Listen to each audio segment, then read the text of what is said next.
Hoje veremos as tarefas de projeção da quantidade de resíduos sólidos e, com os dados obtidos, como iremos usar no LandGen para obter a potência de um projeto de aproveitamento de biogás de aterro sanitário por meio do uso do LandGen, da Agência de Proteção Ambiental Americana, versão 3.02 de 2005.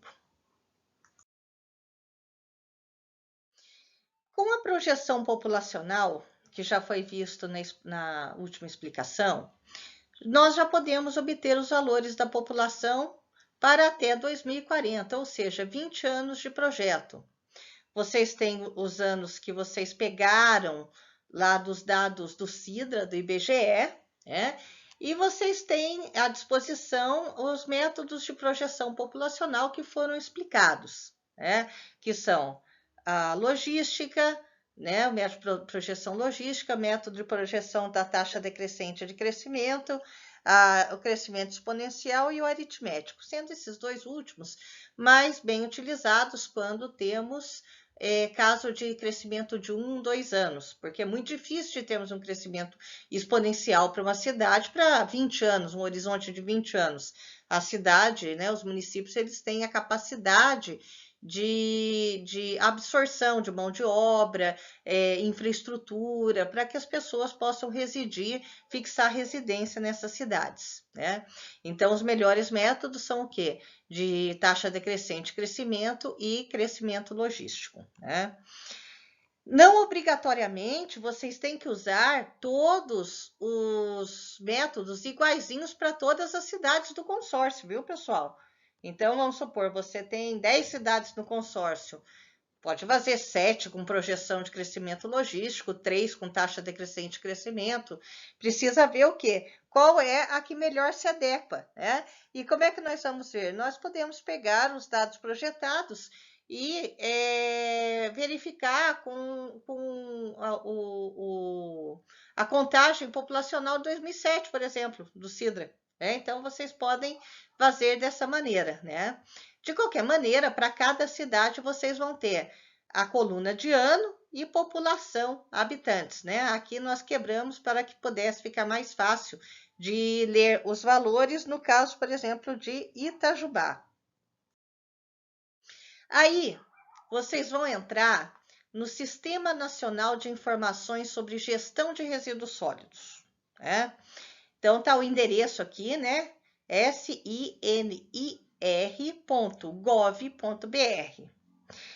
E vai aparecer essa tela que nós estamos vendo agora nesse slide, né?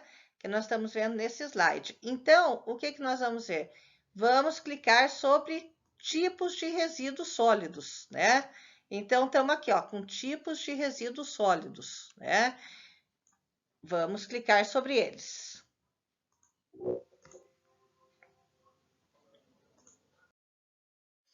Bom, uma vez clicado sobre tipo de resíduos sólidos, nós vamos na consulta de indicadores de resíduos sólidos, né? Vejam que esse sistema fornece informações muito interessantes, que nós sugerimos aos alunos que leiam, né? Temos planos, né? Temos os tipos de resíduos que nós falamos, né, durante a aula, né? E agora vocês vão ver o quê? A consulta dos indicadores de resíduos sólidos, né? Então, vocês clicam sobre ele e aparecer esta tela, né? Nessa tela, o que acontece? Eu já selecionei o ano, a unidade de federação, e aí apareceu todos os municípios de Minas Gerais, e aí o que aconteceu? Eu fui lá e escolhi Itajubá. Vai aparecer uma série de indicadores de resíduos sólidos, que nós até falamos na aula, né, sobre os planos de gerenciamento de resíduos sólidos. Nós queremos cada vez mais o quê? Melhorar esses indicadores, né, esses indicadores de resíduos sólidos. É interessante que vocês vão ver para diversas cidades. Não são todas que tem para o ano de 2017. Então, vocês vão ver para cada município do consórcio que vocês escolheram, os indicadores daquele município. Tem um que vai começar em 2010, tem outro que só vai ter 2016, né? Então, nós temos que ver para cada município qual é o mais recente.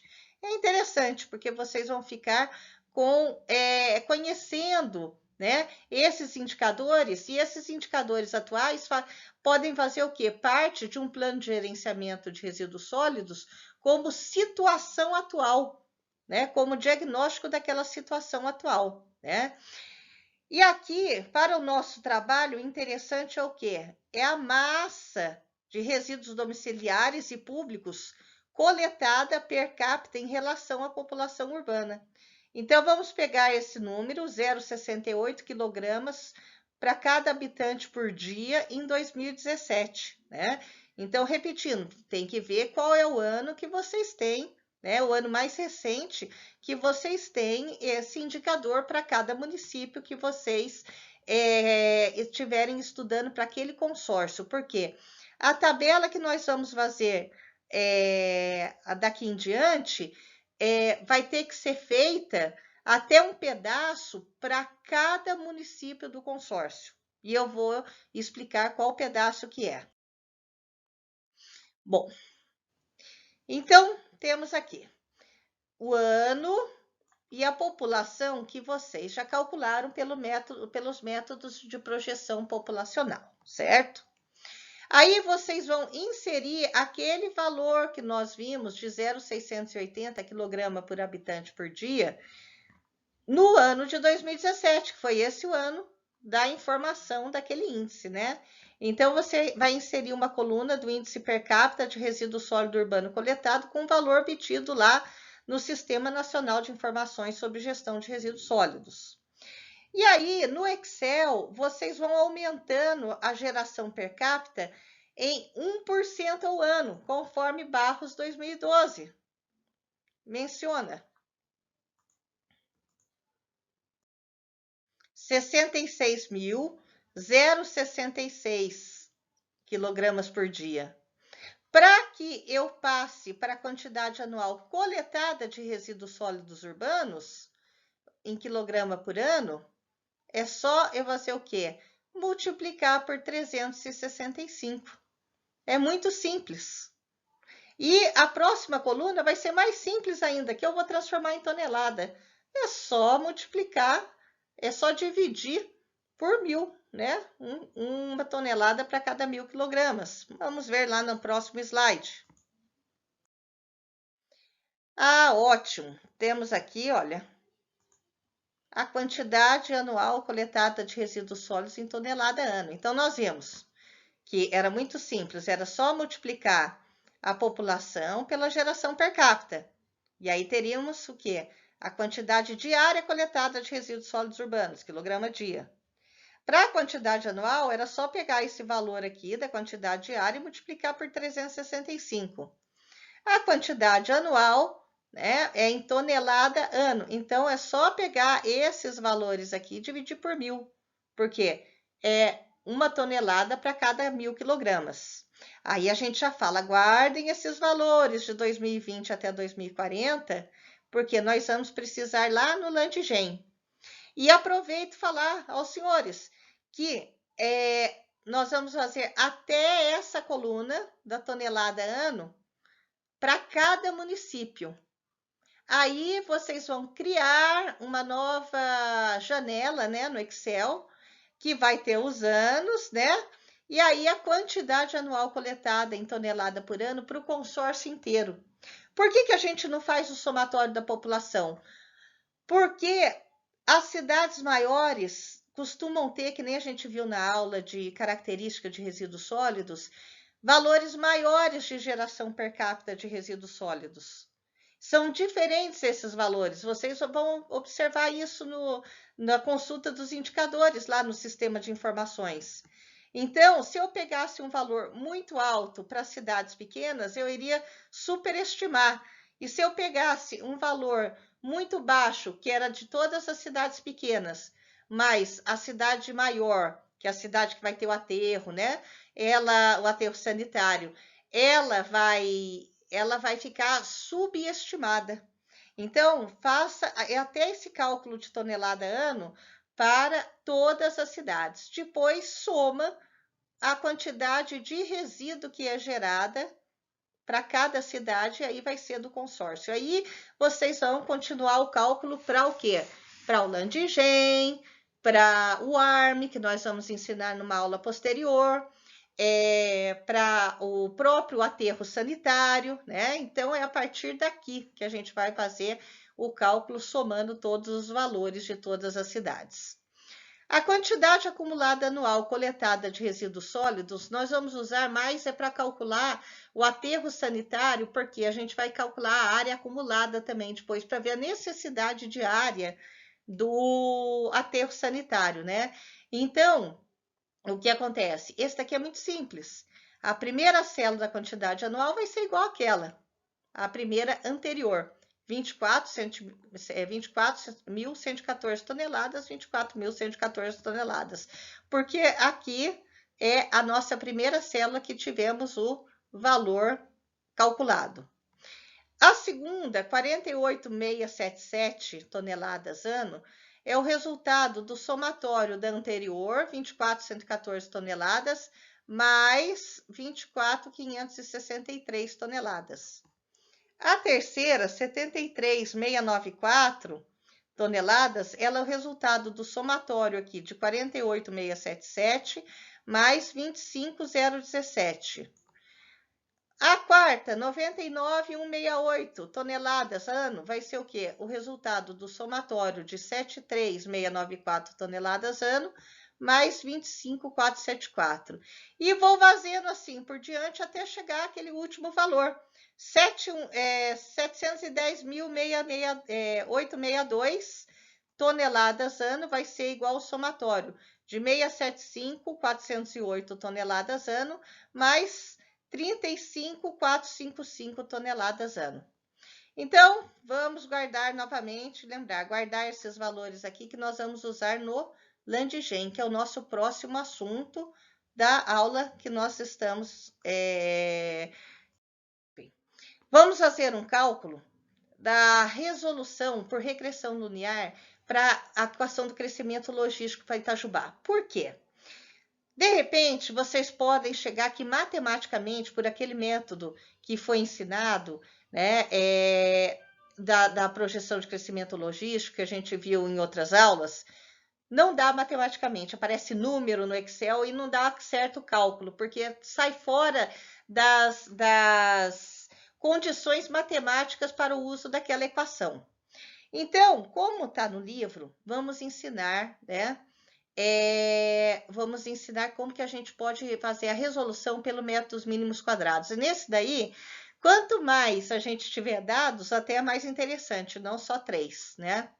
O que acontece? Nós também temos uma equação que diz o crescimento logístico, que o logaritmo neperiano da população num tempo t qualquer, dividido por KS.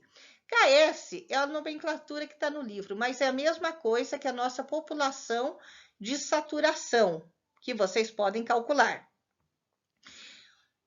1 dividido por 1 menos a população num tempo qualquer, dividido de saturação. Ótimo.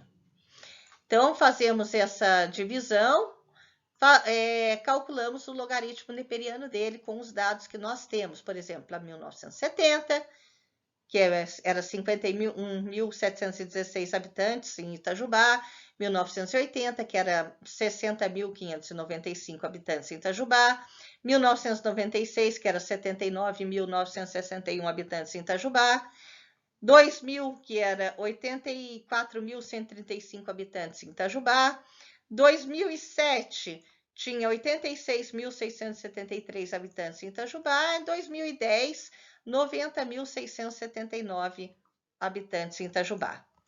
Com esses valores, eu tenho a população em 1970, é 51.716. O KS, eu consigo fazer a conta do KS pelos métodos que nós vimos já anteriormente, que era aquela população de saturação, que é o mesmo cálculo que a gente faz para tanto o método da taxa decrescente de crescimento quanto do crescimento logístico. Ótimo! Com a população naquele tempo, e a população de saturação, a gente consegue já obter esses valores numéricos, né? Não preciso descobrir nada. Mas isso daqui é o primeiro termo da equação. Porque a equação que a gente pode ver no livro, Tratado sobre Resíduos Sólidos, logaritmo neperiano dessa divisão aqui, ela é igual a um coeficiente A mais um coeficiente B vezes o tempo. Nesse termo 2, eu não tenho nem A e nem B, eu só tenho o tempo, 1970. Não tem problema, eu coloco o A e o B, posso até começar com o número 1 aqui e o número 1 aqui. Não tenho esses valores mesmo, mas aí eu vou colocar aqui que esse termo 2 vai ser 1 mais 1 vezes o tempo, 1970. Vai começar com 1, mas a gente vai usar uma ferramenta de otimização do Excel, que chama Solver. Aqui vai dar um número bem diferente desse, né? Porque isso aqui já é o resultado do Solver, mas a gente deixa aquele número diferente, né? Aí, o que eu vou fazer? O método dos mínimos quadrados. Eu vou fazer esse termo menos esse termo elevado ao quadrado. Como esse número vai estar bem diferente, vai estar um número bem mais diferente aqui ainda, que está elevado ao quadrado, né? Então, eu vou fazer essa célula menos essa célula elevado ao quadrado. Ótimo no Excel. Vamos lá e fazemos isso daqui. Para todos os anos que nós temos. E aí, eu faço o somatório desse T1 menos T2 elevado ao quadrado, né? Então, o somatório. Vai dar outro número completamente diferente aqui, né? E aí, o que eu vou fazer? Vou colocar só para ver a população estimada quando eu chegar no melhor A e no melhor B, ou seja, A e B ótimos, depois do método de otimização. Método de otimização a gente vai chegar, é um método numérico. Então, nós vamos chegar a valores próximos, né? Nunca serão os exatos. Ou seja, a população estimada da qual derivou esse termo 1 e o termo 2 é a população num tempo t qualquer, é igual à população de saturação vezes. Aí nós temos uma divisão. Qual é o numerador? O número de Neper elevado a A mais B vezes T, dividido por 1 mais o número de Neper elevado a A mais BT. Formate essa equação aqui. Formate, mesmo ainda sendo A e B igual a 1.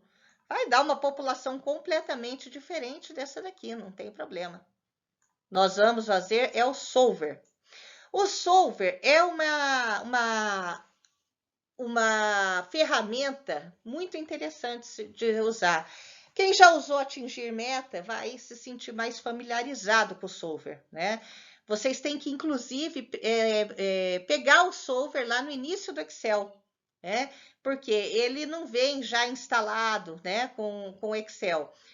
Você vai lá, né, no arquivo, né? E aí você vai colocar o Solver. O Solver vai aparecer lá junto com os dados, né? Vai ser a última que vai aparecer com os dados. Ótimo. Aí, o que a gente vai fazer? A gente vai falar que essa célula, eu vou querer que essa célula seja igual a 0. Porque eu não vou minimizar, porque minimizar pode vir um valor negativo. E, na verdade, eu quero que esse valor seja próximo de 0. Então, eu vou pedir para o Solver que essa célula seja igual a 0, variando essas duas. E aí, eu aplico resolver. Clico sobre resolver. Aí, o Solver vai dar a melhor solução, que no caso de Itajubá, obtido foi A, menos 56,762 e B, 0,02856. Aí a gente pode ver que os valores já mudaram aqui nessa célula e os valores ficaram próximos do estimado para aqueles que foram contados. Aí é só eu clicar dali em diante para baixo, para 2010, até 2020 e até 2040. Então, esse daí é um método que não dá errado, né? No caso de vocês precisarem utilizar porque não caiu no limite matemático daquelas fórmulas que nós passamos na aula anterior. Bom, então vamos agora falar sobre o LandGen, que é da Agência de Proteção Ambiental Americana, né? A última versão dele, a mais recente, é 3.02. Bom, o LandGen, ele está lá no Moodle para vocês. Então, vocês podem tanto obter, porque ele é gratuito, né? Colocar LandGen US APA, e você vai achar na página da APA, vai descer, ou pode pegar lá no Moodle. De qualquer maneira, né, você vem e vai descer uma planilha e vem aqui no habilitar conteúdo, para você poder mexer nessa planilha, né? Aqui eles vão explicando direito, né, alguns valores, algumas variáveis, né? Então, inclusive dá um endereço, né? O que nós temos aqui ao final da aula também nas referências bibliográficas, dá um endereço em que você pode obter o manual do usuário dele, né? Clica em continue e clica no user inputs, ou seja, o que o usuário vai entrar com dados para que ele possa fazer o cálculo de gás de aterro. Bom, um pouco antes aqui para a gente poder entender os valores das variáveis de entrada, essa é a equação de primeira ordem que o LandGen ele usa. Nós podemos achar no capítulo 11 até do livro Tratado sobre Resíduos Sólidos, ela é a equação 11.5. A geração anual de metano no ano de cálculo, para cada ano em metro cúbico por ano, vai ser dada pelo somatório de I igual a 1 até N, do somatório de J igual a 0,1 até N, de valores de K. Quem é K? K é a taxa de geração de metano, né? Ele aparece tanto aqui quanto o expoente aqui do número de Neper, né? Então, do expoente do número de Neper, né? Então, menos K aqui, né?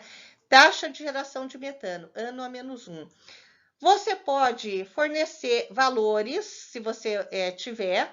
Bom, aí, se vocês tiverem interesse, no capítulo 11, há uma tabela em que nós temos valores tanto para o K quanto para o L0, que foram obtidos na literatura para que os leitores possam ter acesso a mais dados. Ou como vocês podem usar também o default do programa, né? E o L0 é o quê? A capacidade potencial de geração de metano, metro cúbico para cada megagrama, né? Beleza, são números esses daqui, né? Que também são os dados de entrada lá para o LandGen. Aqui é a massa de resíduos aceita no enésimo ano. Isso daqui nós vamos entrar com o valor, que é aqueles valores que eu falei para vocês guardarem, de 2020, quantas toneladas por ano que era gerada, 2021, quantas toneladas por ano que era gerada, e assim por diante, né? Dividido por 10. Vezes o número de Neper elevado a menos K, que já foi explicado, a taxa de geração de metano em ano a menos 1, e o T é o tempo, né? A idade da Jésima seção da massa de resíduo aceita no enésimo ano. Anos em número decimal, por exemplo, 3,2 anos, né? Aqui a gente vai usar o quê? 1, 2, 3, 4, né? Ano 1, ano 2. No caso, 2020, 2021, 2022, 2023 até 2040. Bom, I é o incremento de tempo em um ano, N é o ano de cálculo menos o ano inicial de cálculo, J é o incremento de tempo de 0,1 ano, né? E as outras variáveis já foram definidas. A taxa de geração de metano, K, vai determinar a taxa de geração do metano para a massa de RSU no aterro sanitário. Quanto maior o valor de K, mais rapidamente aumenta e decai o valor da taxa de geração de metano ao longo do tempo. E aí, no livro, a gente começa a falar a função dos fatores. E aí, indicamos que os alunos leiam, né? Logo após a equação 11.5, que eles leiam para saber quais são os fatores que influenciam o valor de K. E daí, por que cada aterro tem a sua própria identidade. Bom, voltamos aqui para a tela do Landgen, né? Então, o que nós temos aqui? Colocamos o valor, o nome do aterro, Itajubá. O ano de abertura e o ano final, nós que colocamos, 2020 e 2040. Não precisamos calcular o ano de fechamento, porque isso é um parâmetro de projeto nosso, mas o Landgen, ele permite. Permite também que você coloque ou em tonelada curta ou em megagrama, né? Então, fica a critério do usuário. Os modelos do parâmetro o K e o L0 que eu falei para vocês aqui. Vocês podem, nesse primeiro ensaio que vocês estão fazendo, usar o valor convencional. Aqui eles têm outras opções, né? Para locais áridos, né? Para bioreator, e até definido pelo usuário. Se vocês quiserem, pode usar algum valor que seja definido pelo usuário, desde que vocês tenham a fonte, né, de informação, ou usar esse valor aqui, 0,05 para cá, né, 0,05 ano menos 1, e 170 metros cúbicos para cada megagrama de L0, que é a capacidade potencial de geração de metano. Esses daqui, sugiro que continuem os valores, né, de concentração, né, do ppmv como hexano, e o conteúdo de metano. O conteúdo de metano, nós temos vários estudos também que falam em 50%, 45%, depende de uma série de fatores, porque vai depender da digestão anaeróbica, então depende da temperatura do local, teor de matéria orgânica, se você tem materiais recalcitrantes, quantidade de sulfato, pH, amônia, uma série de fatores que também a gente indica para que vocês leiam lá no livro Tratado sobre Resíduos Sólidos. Aí, como você colocou 2020 e 2040, aqui já vai 2020 e vai terminar no 2040, lá embaixo, né? E aí é só copiar aqueles valores que eu falei, guarde os valores que vocês vão utilizar aqui, né? Para o tanto de resíduo que você vai aceitar em cada ano naquele aterro sanitário. Então, vamos lá. Pronto! Com aquela equação de primeira ordem que vocês entenderam agora, né? Ele vai calcular o ano, né? O gás total de aterro em metro cúbico por ano e metano também, dióxido de carbono, né? E o que interessa para a gente aqui, gás total de aterro e o metano, porque é o metano que tem poder calorífico. É o metano que a gente vai querer aproveitar para fazer o aproveitamento energético naquele aterro, né? Então, vocês passam esse valor para uma planilha em Excel, pode ser a mesma que você estava fazendo lá para o cálculo do aterro, né? E vamos ver o próximo slide. O próximo slide, ele mostra para a gente a equação da potência de uma central que foi preconizado aqui pela CETESB 2006, né? E está no livro, né? Tratado sobre Resíduos Sólidos. Então, a potência disponível a cada ano em quilowatt vai ser a vazão de metano a cada ano. Olha que ótimo, a gente já tem. Né? Acabamos de calcular pelo Landgen, metro cúbico de metano por ano. O poder calorífico do metano, vocês vão usar igual a 35,53 vezes 10 a sexta joules para cada metro cúbico de metano. Lembrando que, dependendo do grau de tratamento, você vai aumentando até o valor do poder calorífico. Só que o empreendimento de geração de energia elétrica a partir de biogás de aterro vai ficando um pouco mais caro, né? Então, também no livro lá, Tratado sobre Resíduos Sólidos, a gente fala sobre os níveis de tratamento, né, do biogás de aterro para tirar mercaptanas, para tirar impurezas, né, siloxanos, para retirar o gás sulfídrico, para retirar até, inclusive, tentar colocar muito parecido com o gás natural, deixar só o metano, deixar ele com maior pureza, né? Então, aí nós temos esse valor do poder calorífico, vocês vão usar esse valor aqui nesse primeiro ensaio. A eficiência de coleta de biogás, vocês podem usar de 60% a 75%, porque nós não conseguimos coletar todo o biogás do aterro pelo sistema de drenos. Um pouco a gente perde como biogás de superfície, né? A eficiência da turbina motor, no capítulo 9 nós temos, né, várias eficiências de turbina motor. Vocês podem usar 33%, né?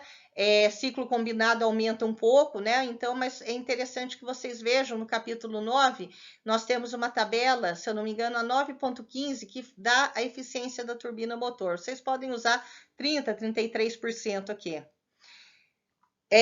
Vezes 1 sobre 31.536.000, que são o quê? O número de segundos em um ano.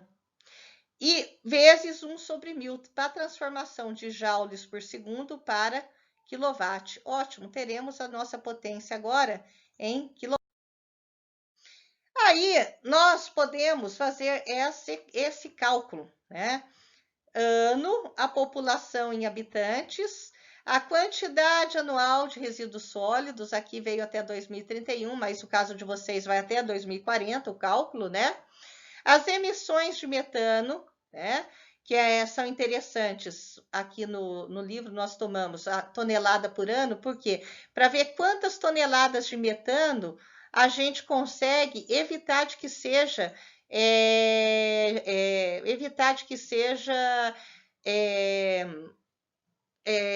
emitida para a atmosfera, toneladas por ano. Não esquecer de multiplicar esse valor, é o que saiu, né, do Landgen, nós temos que multiplicar pelo quê? Pela eficiência de coleta. A gente tem que considerar que um pouco é a nossa emissão de superfície, que a gente não consegue, né? Tem métodos para a gente tentar emitir menos, como uma biocamada no final do aterro, ou colocar no platô do aterro, colocar uma cobertura, né? Mas não considerando isso, a gente tem que colocar o que? A eficiência de coleta, para que a gente seja mais verdadeiro com os dados de que a gente vai deixar de emitir de gás de efeito estufa aqui na forma do metano. Em metros cúbicos por ano, né? Esse é o valor que nós pegamos do Landgen. A eficiência de coleta aqui nesse caso já vai estar na nossa fórmula de potência, né? Que a gente acabou de ver, a fórmula de potência tem a eficiência de coleta. E chegou a 134 kW, 148 kW, né? Alcançando um máximo aqui de 277 kW. Nesse caso, o que aconteceu?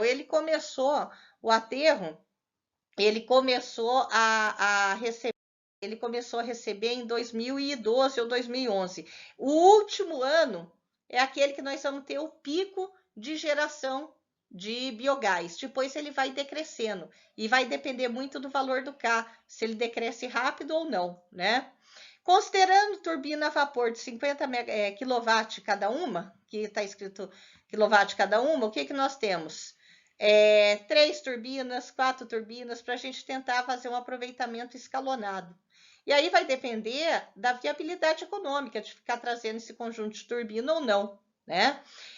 E também nós temos, para saber a viabilidade econômica de um projeto, o que nós temos que considerar? Tem um artigo que eu deixei para vocês que fala sobre, é de 2014, e fala que aterros só com mais de 200 mil habitantes que estavam contribuindo com os seus resíduos sólidos, que esses aterros que iriam dar uma viabilidade econômica para os preços estudados naquela época.